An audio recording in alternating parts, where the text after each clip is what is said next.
মাননীয় প্রধানমন্ত্রী একটা আবেদন জানাই।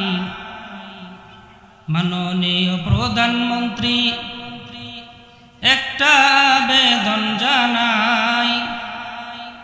বাংলাদেশের কারাবন্দী আলেম ওলামার মুক্তি চাই, ঠিক না? বাংলাদেশের কারাবন্দী আলেম ওলামার মুক্তি চাই। সবাই চাই না?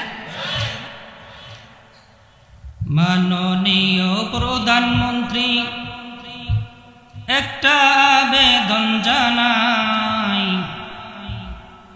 বাংলাদেশের কারাবন্দী আলেম ওলামার মুক্তি চাই। বাংলাদেশের কারাবন্দী আলেম ওলামার মুক্তি চাই। দেশটা স্বাধীন করেছিল শেখ মুজিবুর রহমান, কিন্তু স্বাধীনতার যুদ্ধে ছিল আলেম ওলামার অবদান। দেশটা স্বাধীন করেছিল শেখ মুজিবুর রহমান, কিন্তু স্বাধীনতার যুদ্ধে ছিল আলেম ওলামার অবদান। দ্বীনের পক্ষে দেশের পক্ষে যারা থাকে সর্বদাই, দ্বীনের পক্ষে দেশের পক্ষে যারা থাকে সর্বদাই, আমি মনে করি সরকারের সাথে আলেম ওলামার গুরুত্ব নাই। এই দ্বীনের পথে হকের পথে আমরা থাকি সর্বদাই। এই দ্বীনের পথে হকের পথে আমরা থাকি সর্বদাই।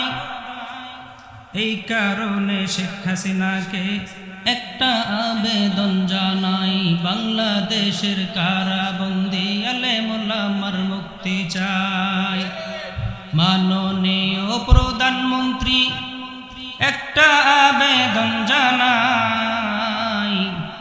বাংলাদেশের কারাবন্দী আলেম ওলামার মুক্তি চাই।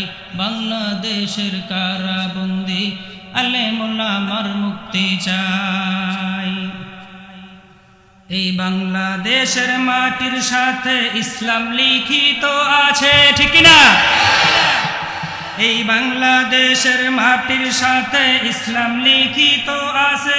শেখ মুজিবের ইনশাআল্লাহ দেশটা স্বাধীন হয়েছে। এই বাংলাদেশের মাটির সাথে ইসলাম লিখিত আছে। শেখ মুজিবের ইনশাআল্লাহ দেশটা স্বাধীন হয়েছে। সেই ইনশাআল্লাহ আল্লাহু আকবার, সেই ইনশাআল্লাহ আল্লাহু আকবার এড়িয়ে যাওয়ার কোনো সুযোগ নাই।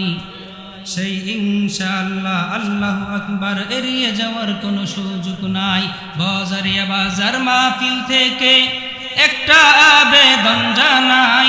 ছোট কাসনার মাহফিল থেকে একটা আবেদন জানাই। শরীয়তপুরের মাহফিল থেকে একটা আবেদন জানাই। মুসলিম উম্মার মাহফিল থেকে একটা আবেদন জানাই। বাংলাদেশের কারাবন্দী আলেম ওলামার মুক্তি চাই। বাংলাদেশের কারাবন্দী আলেম ওলামার মুক্তি চাই।